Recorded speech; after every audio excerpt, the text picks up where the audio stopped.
This is the complete settings guide for FC25, and we're going through every gameplay, visual, and hidden setting to guarantee you more wins this year. So to start, scroll over to settings, game settings, and the first of the 5 categories is going to be camera settings. And every single pro player is using the co-op camera for single player and online gameplay. And then go down to custom camera settings and change the height to 20 and zoom to 0, which will take you from the default camera settings that are super zoomed in and change it to the pro gameplay that will allow you to see as much of the field at once as possible. Now you can leave every other camera setting as the default, but at the very bottom, make sure you turn power shot zoom off, which will make it so that whenever you take a power shot, it won't zoom in and it'll make it way easier to aim right in the top corner. And that's everything you need to change for the camera, but we still have 4 more categories to make sure you get more wins this year, because the next category is to change every visual setting in game. So you'll start by changing the HUD to player name and indicator, and the player indicator to player name, which will allow you to see your player's name right above them in game and see how much power you're using when you make a pass or take a shot. And now the next setting is essential, but it creates a major problem. You want to select playstyle plus overhead indicator and turn this on, but only do this if you have insane internet connection, because it creates a ton of lag. This will let you see the playstyles right above their head in game, which is crucial for finesse shots and the long balls this year, but it'll make your gameplay lag and you might even lose connection in some games. But there are 2 settings we're going to change to eliminate all connection issues, but we'll get to that later on in the video. Now the next 2 settings are both personal preference, but I like to have precision pass visuals and precision shooting visuals turned on, which is this little line on the ground when you're making a pass, or the little triangle below your player when you're taking a precision shot. And these will help you make more accurate shots and passes, but if it bothers you, just turn it off. Now the final visual setting before we get into all the gameplay settings is to scroll down to the measurement system and turn this from metric to the imperial system. That way we're using yards and feet, because what the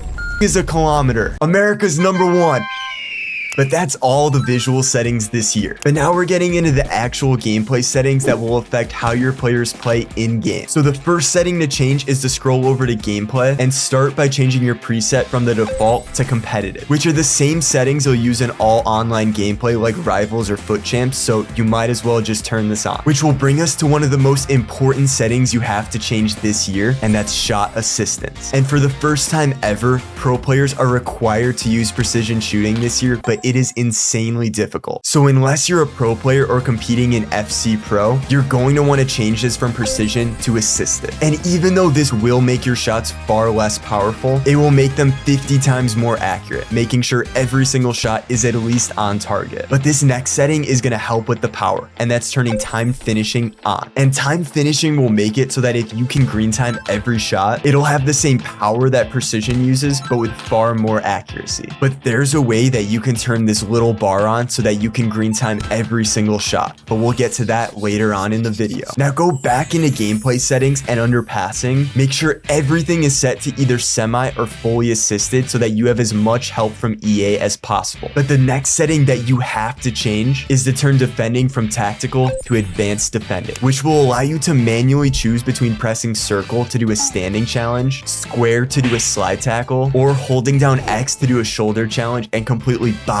the defender. But what is brand new this year is that you can do a tactical foul to pull the last man to the ground. And to do this, hold down R1 and X at the exact same time, but be insanely careful, because this is almost a guaranteed yellow card every single time you do this. Now we're gonna scroll down and skip most of the switching settings and come back to this later on, because all the way at the bottom, you have to make sure you have player lock turned on, which is one of the most important things that pro players are using this year, because if you push down on the left and right joysticks at the exact same time, you can control a player off the ball and be able to make runs that the AI just can't compete with. But now this next setting is going to guarantee you even more goals than player lock will. So scroll down to the preferences and make sure you turn analog sprint and the trigger effect off, which will make it so that the second you hold down R2, your players will be at a maximum speed, making your players with 65 pace feel like they have 99 acceleration. But that is everything locked in for the gameplay settings. But the next category is to turn 2 settings off that are brand new from EA this year. And the first one is one of the biggest problems we've ever had: menu lag. Everyone is complaining that the menus feel slow. You can't really search for players on the transfer market. But if you want to instantly fix this, go to gameplay and turn the reaction time modifier off. And instantly you can switch between players with 0 delay, and it'll make your menus feel 50 times faster than ever before. But if you want to completely get rid of lag in game, press R1 and scroll over to graphics mode and change this from enhanced visuals to favor resolution, which is going to make sure you're not using crazy graphics in game and that you have the correct resolution for your PlayStation or your PC. Now you're going to want to back out of gameplay because this next setting is going to make sure that you play against easier opponents. So go into settings, scroll over to matchmaking, and make sure you have crossplay enabled, switch to no, which means that if you're currently on PlayStation, it is going to be impossible to play against any PC hackers or players that are far better than you. But now we're moving on to the final category, which is going to completely change your gameplay. So load into a squad battle on any difficulty, and as soon as the game starts, press pause and scroll down to the trainer. Because if you go down and turn time finishing indicator on, you'll have a bar right above your player's name that will allow you to green time every single shot. But now this final setting is the most common tactic that pro players are using this year, and that's directed runs. If you press LB or L1 towards a player, they'll start a run that goes straight towards the goal. But if you're able to flick the right stick in any direction, you'll send them on a directed run straight past the defense and in on goal every single time. But that is every single setting. And remember to hit the like and subscribe if that helped you, and click here to check out free kicks in every single FIFA ever created. But